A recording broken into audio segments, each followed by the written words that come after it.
Welcome back to another special edition of Voice of the Vet. Now, today it is special because we have a guest on here that's going to blow your mind, and he's an incredible attorney. He's I call him an attorney extraordinaire, and he is, without a doubt, the best chairman of the board you can get for an organization. He's our chairman of the board of Voice of the Vet, Peter Palivos. Peter, welcome to the show. I'm glad to get you on here finally.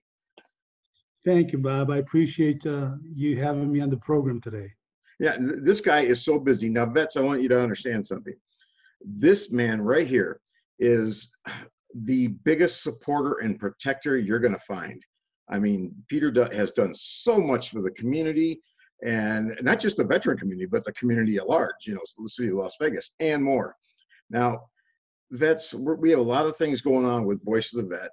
And when you see it on there, it's done with a lot of research and a lot of heart and everything else. It's for real. So if Peter says something to you and we put it up there, count on it, bank on it. So it's a good thing. He's a great man to have in your corner. And we're glad that we have you. And it took a couple of big guys from the WWE and where he twisted his arm. He said, okay, no. So, well, I appreciate you having me on the program, and I want to thank you for all your service. A lot of vets don't know this, but you've served as a police officer in the past in Detroit for many years, and you served our country in the Air Force for many years. And you do this tremendous service to Voice of the Vet and veterans on a pro bono basis. You've never made $1. You're very generous with your time. And on behalf of veterans all over our state and country, I want to thank you for your service. Well, thank you, Peter. I appreciate that. We're in the same boat. He's on one side rowing, I'm on the other side rowing, because we're not making any money off this. This is from the heart. This is really a true thing here. Now, here's a topic that we probably never heard anybody talk about yet, is the coronavirus. And we've heard it so much. People are maybe tired of hearing about it, but today I can tell you this. Watch what Peter has to say, and we'll have some graphics in here and things like that. We'll have links to what he's talking about. It's really interesting. When he told me about this, I'm like, really? This is really amazing. I'll be able to talk by about 5 today, I hope. All right, Peter, how did this whole coronavirus thing start, and where did it start? Well, you know, there's a lot of disinformation out there, and we want to set the record straight, as always, by giving our veterans the facts and nothing but the facts. The COVID-19 started on November 17, 2019 in Wuhan, China. Wuhan is a city of about 11 million people. It's a transportation hub in China. And that was the first recorded case. Of course, the Chinese government has lied about that, and they've been changing the dates on when the first alleged illness occurred. But we feel very comfortable. And when I say we've talked to 4 of the leading scientists in the world, and we feel very comfortable that the first COVID-19 illness occurred on November 17th, 2019. Okay. So back then, did they tell anybody about it, or did the world know? Do we know? Did their own people know about it? That's a great question. Unfortunately, they didn't. The outbreak occurred in Wuhan. This is a city of 11 million people. Recently, the CDC, our CDC, announced that one individual, if they don't take precautions, can infect within a month 405 people. Think about this. One individual can cause a chain reaction where within 30 days, 405 people infected, because the average person who tests positive for COVID-19 infects 3 people. So I infect 3 people, and then those 3 people go infect 3 people, and then those 3 people infect 3 people. So within 30 days, one individual can cause the infection of 405 people. So what's really important with this crisis is China had a moral, an ethical, and a legal duty to tell the world the truth, that we have a new, very dangerous virus, and we're trying to deal with it. And hey, scientists from around the world, if you can, come to China and help us deal with it. They didn't do that. They lied from day one. And because they didn't do it, what happened was the contagion got out of hand and began to have a precipitate into this massive epidemic and then pandemic that we're going through right now. Things like that just make you shake your head and say, why? Why would you put your own country's people in jeopardy immediately and let everything happen to them the way it did? These poor citizens over there, they're all their own victims of their own government. And that's sad. Don't forget, China is a dictatorship. It's a communist dictatorship. And the first people they injured was their own people. The outbreak occurred in Wuhan, China, a city of 11 million people. And the first people that got very ill and started dying were in Wuhan. They covered up. Now, this is really important. Why would the Chinese government lie about this and cover up? And the truth is, it was part of this biological warfare program that they have in Wuhan. The largest, there's only 3 laboratories in the world that deal with high-level pathogens, this advanced virus research. One of the 3 laboratories is in Wuhan, China, and that's run by the Chinese military. So they're not telling us the truth. The superbug, this COVID-19, was manufactured in a laboratory in Wuhan. It's called the Wuhan Virology Laboratory as part of China's biological warfare program. Now, what's interesting about that is China and all countries in the world have signed an international treaty prohibiting the manufacture or use of biological warfare. So because they had manufactured this superbug, this COVID-19 virus, in a laboratory, and because it escaped, they knew they had a problem on their hand vis-a-vis their own people and vis-a-vis the world community, because they had just violated international treaties. So what they did is they engaged in a massive cover-up. Unfortunately, that massive cover-up caused a delay in the world learning the truth. And by the time the world had learned the truth, people had gotten infected. If you remember, I told you that Wuhan is a transportation hub for China. Think of it like our Chicago or Atlanta. It's a transportation hub. So you had 11 million people from Wuhan traveling to places like Italy, Spain, and Germany, and Las Vegas, and New York, and Seattle, and they infected our country. So now we have this incredible problem in our country all over the world because the Chinese government hid and covered up this massive fraud that they were involved in, and this illegal activity they were involved in, which involved their creation of biological warfare vis-a-vis this superbug. Good Lord. Now, so basically what you're saying as well is all their facts and figures are all just lies on the people that died and got affected over there. Absolutely. See, because it's part of their biological warfare program, and they were violating international treaties and laws, they knew they had a problem. So they immediately moved in, tried to suppress the truth, underreported, said there was no problem. So the first incident occurs on November 17, 2019. And what they should have done is dealt with it and gone to the world community and told the truth. Instead, what they did is they suppressed the truth.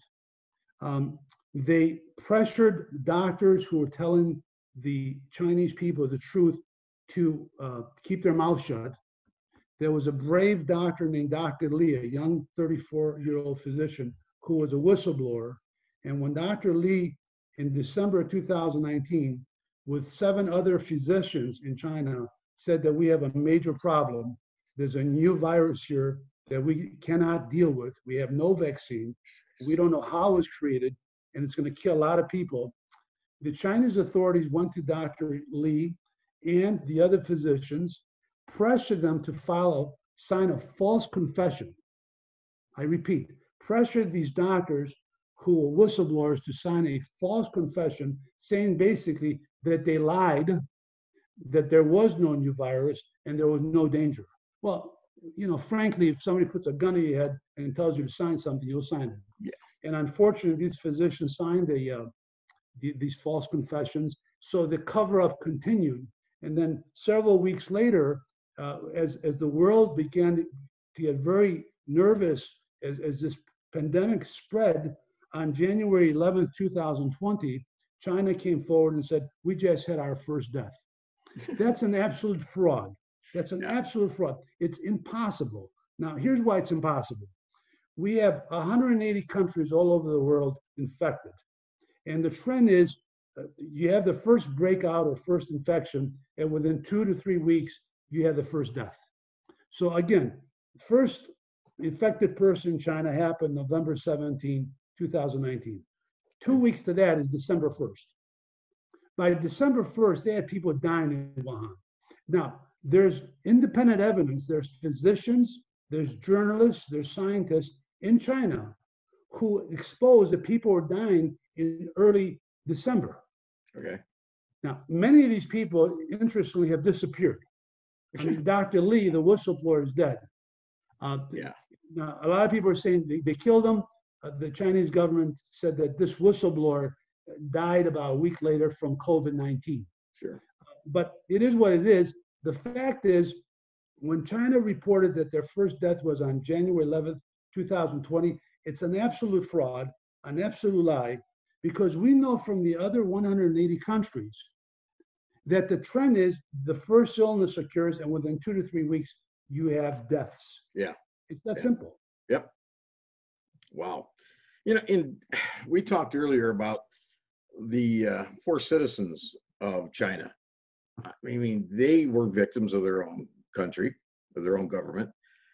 How is it affecting them over here? Have you heard anything or talked to anybody? Yeah, it's very unfortunate. First of all, we project there's probably over 100,000 deaths in China. Oh, So this Chinese reporting of, suddenly they have no deaths is just absolute baloney. So another fraud upon the international community. Yeah. How can a country with 1.3 billion people, with these 200 cities with millions and millions of people living in them, all of a sudden have no illnesses and no deaths? Right. While small countries, like Italy and Greece and, countries with 10 and 20 and 30 million people are having deaths every day and illnesses. It's not possible. So even now, they're lying. But here's the problem. First of all, the Chinese people in China have suffered immeasurably because the death toll is over 100,000 and China is lying about that. So, and then you have the wonderful people in our country, Asian Americans and Chinese Americans, who are being unfairly treated. This was not caused by Chinese American citizens. This was not caused by the people of China. This was caused by a corrupt government that's a dictatorship in China that manufactured this laboratory virus and it got out. And by the way, Bob, this is the third accident the Chinese government has had with these coronaviruses. This is the third accident that happened in Wuhan in this laboratory I told you. They had an accident in 2003, they had a second one in 2005, and now you have the COVID-19. So this is a history of either intentional misconduct or reckless misconduct. I'll go with A. I'm sure it's some intentional that they didn't expect it to get out of hand. That's just my thought. Now, didn't they, out of Wuhan, didn't they start SARS from there, the SARS epidemic? Absolutely. Okay. MERS started there, SARS started there, and it escaped from the same laboratory. You see, they have, this is their most advanced biological warfare laboratory, run by the government, by the Chinese military. Openly and publicly, they call it a research lab. In fact, it's a military operation. And what they've done also is they have Chinese spies from this laboratory that go all over the world and try to buy biological secrets. Matter of fact, in December 2019, the chairman of the Harvard University biology program was indicted because he had gotten about $2 million from Chinese graduate students who really were Chinese spies. There you go. And guess where they were from? Wuhan. Yeah. They were from the Wuhan. They had worked at the Wuhan Virology Laboratory, the same laboratory that gave us MERS, that gave us SARS, and gave us COVID-19. So to make a long story short, in December of 2019, the U.S. Justice Department indicted this professor at Harvard who had been working with these Chinese spies who pretended they were graduate students. And what they were working on is getting advanced research on virus research Oh my God. in order to create these super pathogens in a laboratory, which is exactly what COVID-19 is. It's a super bug or super virus pathogen. Yeah. I mean, something like this isn't going to just grow out of the wild all of a sudden. Obviously, it's manufactured. But they probably think that the people of the world are too stupid to realize, oh, okay, if you say so. No, people are getting sick and tired of that kind of corruptness all over the world. And I hate to think what could happen from all this. You know, the uprising. You've seen that, Bob. You've seen the carnage in our country. We're approaching 20,000 deaths. We have over 500,000 Americans infected. You have American business decimated, just absolutely decimated. Yesterday, Morgan Stanley and J.P. Morgan projected we may be facing 20% unemployment. Oh, I mean, think about this for a second. During the Great Depression, our unemployment was 25%. So when you're talking about 15 to 20% unemployment, it's very dangerous territory. And then when you think of that in the context of only a month ago, we had the lowest unemployment in 60 years. yeah. It gives you a perspective of the incredible catastrophe this COVID-19 has brought to our country and our shores. Yeah. And we have more people now than during the last Great Depression. So it's even worse.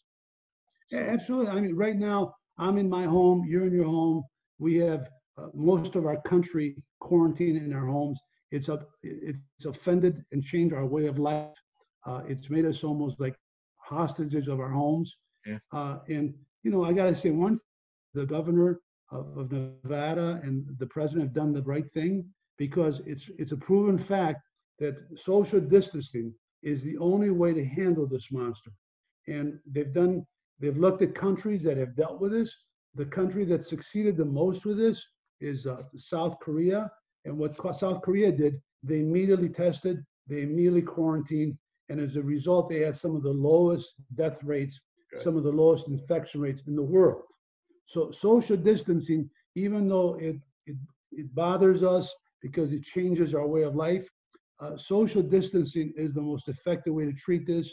And then, of course, you test, you treat the people that have it, you pray, and you hope that, you know, the best for it.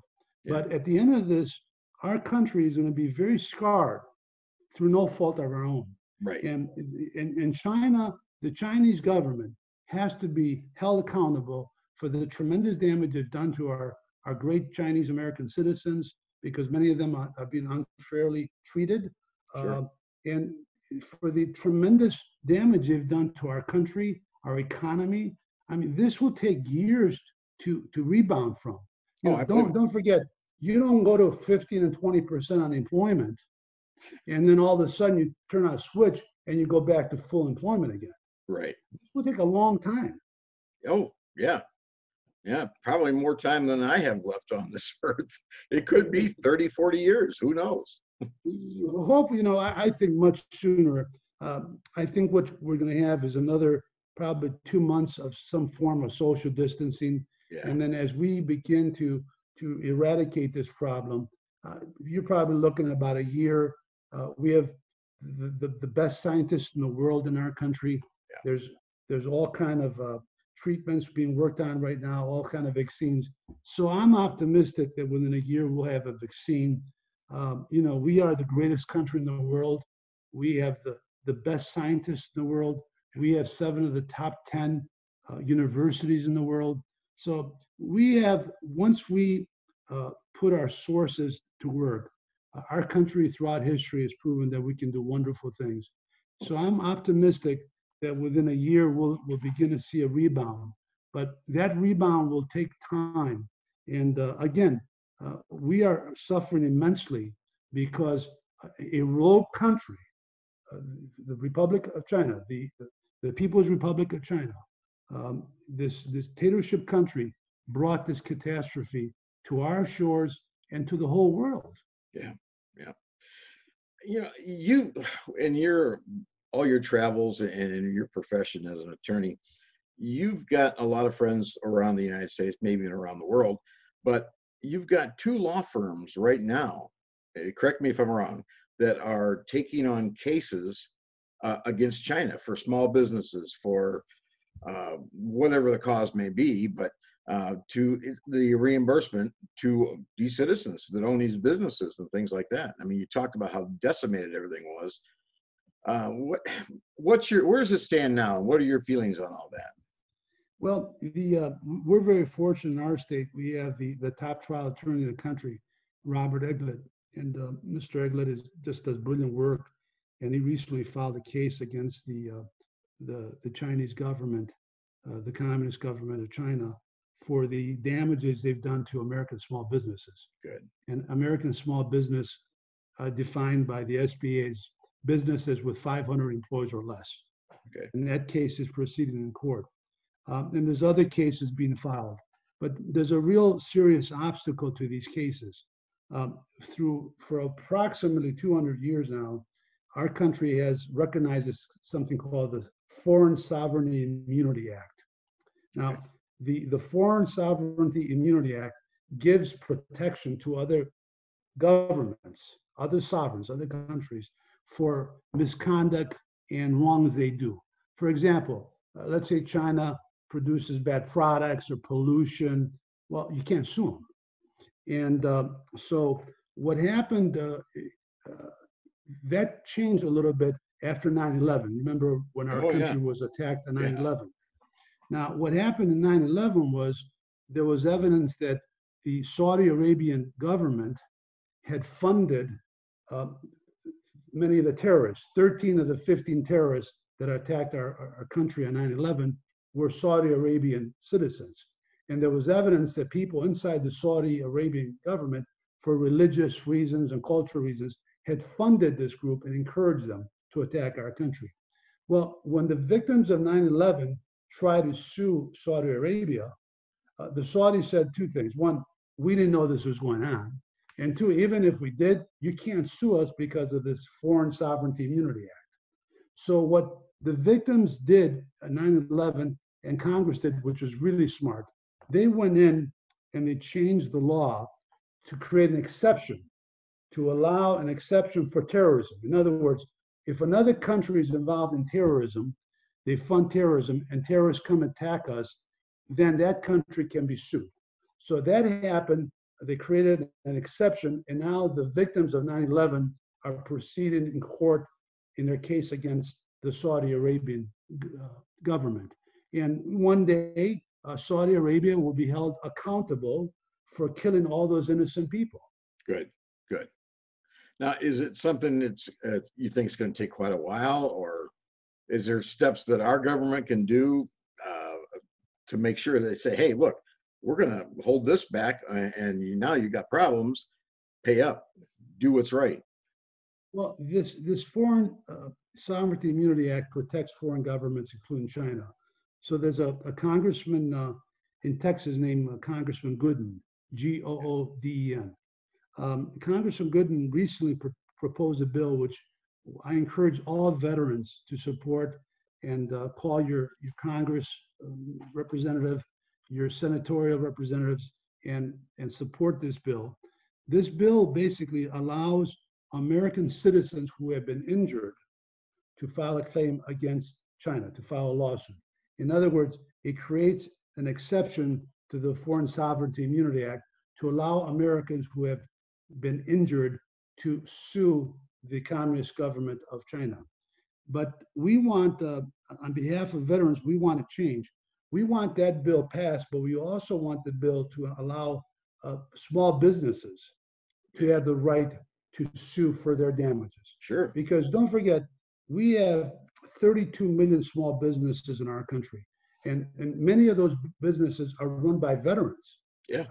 Small businesses are the backbone of our country. They supply 99% of the jobs, 99% of all the taxes, etc. So it's only fair that this bill, Congressman Gooden's bill, is amended to allow American citizens and American businesses who are damaged because of China's biological warfare games to be able to sue the Chinese government. And I encourage all veterans, the 217,000 veterans in our state that are listening to us, to pick up the phone, call their federal delegation, because this is a federal law, and encourage them to support Congressman Gooden's bill. He's a Republican from Texas. And this is not about Republican or Democrat, it's about America. Yes.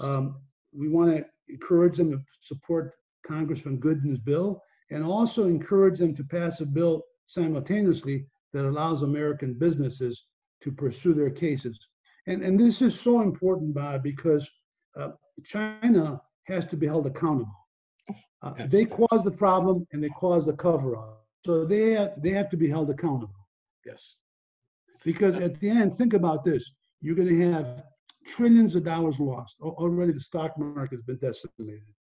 You walk around our city in Las Vegas and almost you feel like tears are coming to your eyes when you see these businesses close. When you see families that put all their savings, all their sweat into a small business, and that business is closed today and is on the verge of bankruptcy. When you see all this, you say, why? And we know why, and we know who caused it.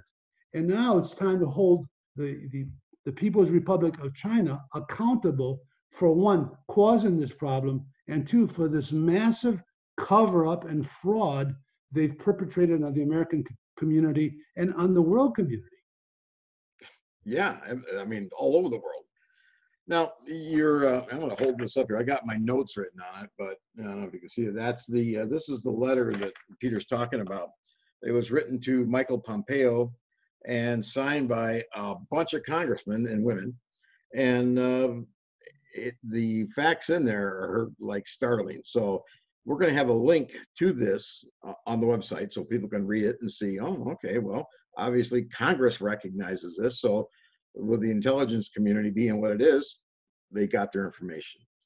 Now you wrote, was it email, right, to Congressman Gooden, and talked about, hey, the veterans are behind you. We need this one change for small businesses.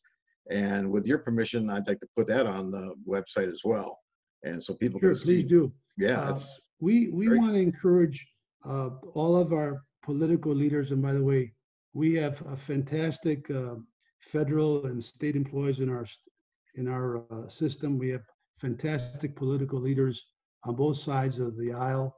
We encourage all of our 2 U.S. senators who are both doing a spectacular job, Senator Masto and Senator Rosen, and our 4 members of Congress, Congressman Emma Day, Titus, Horsford, and Lee, who are all good people and who all love our country, to do the right thing and support legislation in Congress that will allow American citizens who were died or were injured, and American businesses who were sustained damages to pursue cases against China.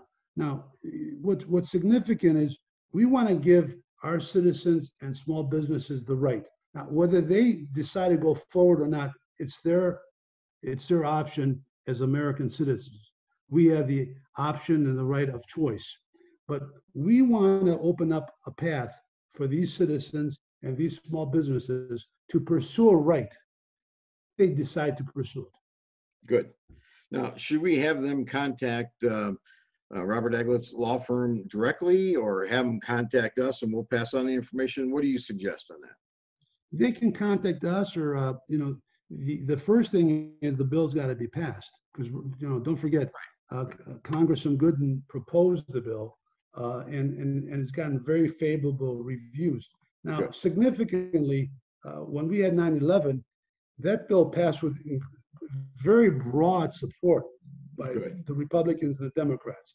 And we should see that kind of bilateral and mutual support, bipartisan support for this bill, because this bill that we're supporting is needed to protect American citizens and American businesses. So Oh, we absolutely. want all veterans to pick up the phone and call their members of Congress and the senators, not only in Nevada, but all over the country, to encourage passage of bills that gives American citizens and American businesses the right or the option to pursue the remedy if they choose.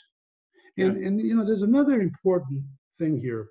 You know, by taking this action, by passing this bill, you're holding China accountable, but you're also sending a message to the world, especially China. And the message is this: cut it out. Yeah. Cut Yeah. it out. This is the third accident you've had with these pathogens, which are killing people all over the world. This COVID-19 virus, unfortunately, has brought unprecedented pain, suffering, death, and economic destruction to our country. And we want the Chinese to understand that you got to cut it out, because we're going to let our citizens and our businesses sue them. And we want that over their heads, that we're not going to sit here and allow you to attack us. We're going to take actions. And I'm just very proud of our veterans, because our veterans have always led, and I'm calling upon them to lead again. Put America first, and let's pass this legislation so we can protect our country and send a message to all the world that you cannot participate in these biological warfare programs, create these super bugs, and then come over to America, infect our people, kill our people, destroy our business with no consequences. Yeah, The message absolutely. has to be clear. There will be consequences. Yes. Yeah, amen there. Now, what we can do on the website as well, vets understand that if you have something to say, I don't care what it is about what we're talking about today, contact us. Let us know how you feel. Let us know what you would like to see, what you need, what you want, and we'll air it. We'll put it out there. And if we have connections to those areas where we can get you that help, then we're going to do it. And because it's like I've said so many times in the past, it's the brotherhood, sisterhood of the military, that military family. That never goes away, like your actual real blood family. And in cases of some of the military guys, they are blood family, and a lot of shed blood. So let's, like you say, let's stop this garbage. Let's move forward. Let's be strong. And that's what we have to do. So it'll be on the website. They can contact us. So, and Peter and I will read them, and we will do the best we can to get and help you, or help like we are now. The last time I talked about or did a podcast, told my views on how I feel about what the governor's doing. And I know you and I have the same frame of mind here on this. If he wouldn't have done what he's done, who knows where we would be? And it would be terrible, I'm sure. It would be a lot more than we have now, deaths and people sick and the whole bit. And it's not an easy job, or an easy, like he said, I'm sure he doesn't sleep very much. How can he with all this? He's got the Las Vegas Strip, the biggest casino area in the world, the entertainment capital, basically, of the world. He had to close it down. And people are like, oh, well, I'm losing money. I'd rather have lost money and have my health versus have money and then die from this crap that's going on. What are your thoughts on all of this? We've been very blessed in our state. We've had two very good governors in a row. Governor Sandoval was an excellent governor, and Governor Sisolak is just an exceptional governor. Um, Governor Sisolak has just done a magnificent job. Um, he puts in horrific hours. He cares. He's a man of God. Very few people know this, but he attends mass every day. Um, he works for $1 a year salary. He gave all his salary away to the educational system of our state. Nice. So he's in it for the right reasons. He loves our state and he wants to serve, which says a great deal about who he is as a person. And the first lady is also an exceptional person. She's a very kind person, very generous and very smart. And we're just very blessed with a great governor and a great first lady. And on a personal note, it really bothers this anti-Asian thing that I'm seeing out here. It really bothers me because uh, Asian Americans and Chinese Americans are among our best citizens. They've contributed tremendous service to our country. Our First Lady is Chinese American. She's one of the most wonderful persons you'll ever meet in life. She does an extraordinary job representing our state. And I ask all veterans if they see any unfair attacks on any of our Asian American fellow citizens, neighbors, and friends to stand up and say, don't do it, stop. We have a moral and an ethical obligation to our Chinese and Asian friends to stand up and be with them because they did not cause this problem. A rogue country, rogue leadership in China causes, a few individuals cause this. And so I call on all veterans to stand up and do the right thing. Put your arm around our Asian American friends, neighbors, citizens, and stand with them because they've contributed a great deal. And if you doubt what I'm saying, go to any hospital in our city, and you'll see a lot of Asian American nurses there, physicians there, and Bob, this is really important. These people are working horrific hours, 10, 12 hours, and they're jeopardizing their lives because you and I, in the comforts of our home, these folks are working around COVID-19 10, 12 hours a day. They could get infected and they could die. And for some people to attack these Asian Americans citizens in light of what they're doing, it's un-American. Yes. And I'm asking all of you out there listening to this, put a stop to it. And when you talk about Governor Sisolak, if you see him and see some of our other leaders who are doing a tremendous job, thank them. Thank them. These are good people who are great service for our country. Our U.S. senators, the members of our Congress, they're doing. Our local public officials at the city of Las Vegas, Henderson, thank them for what they're doing. I mean, they're good people. 12, 14 hours during these difficult times. They have families as well. They have, and sometimes just a thank you means a lot to them. Oh, absolutely. Now, a lot of you, or I shouldn't say a lot, some of you watching this today may not know that the Voice of the Vet gave Governor Sisolak an award as the Veterans Hero of the Year. And that's not just how we feel about him. That's how many, many, many veterans that we've talked to feel about him. This guy is a true veteran supporter. He's got our backs, just like he's got the people's backs of the state of Nevada and beyond, because what he does sends a message to other governors as well. And it's not an easy job, and we appreciate him. And I'm glad that he's our governor. I mean, that's not sucking up or anything. That's the truth. Bottom line, I'm glad he is. And it's very important that people follow his orders. It's difficult. Social distancing is difficult because as Americans, we're very proud people. We believe in our freedoms, in our rights. But this is not about freedoms and rights. This is about life and death. Scientific evidence confirms that the best way to prevent more carnage from this monster called COVID-19 is social distancing. And the governor was right in his orders. It's painful and uncomfortable for a lot of people, but it's right. And national statistics show that our state has one of the lowest death rates in the country. And that's attributable to the governor's proactive decision to force social distancing and shut down a lot of businesses. Yeah. Now, think about this for a second. Imagine what a difficult decision that it was. In the center of the world, we have the best hotels in the world, we have the best casinos in the world, we have the best restaurants in the world.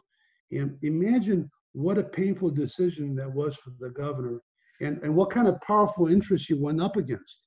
Oh, yeah. Because a lot of powerful interests told him not to do it. And he did it because he put life before profits.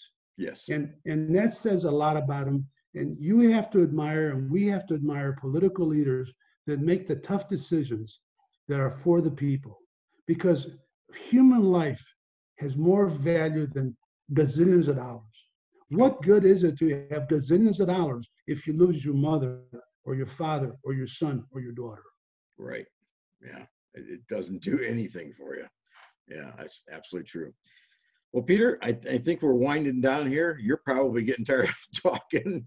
And is there anything you want to end on today? Any message you want to throw out there at the last?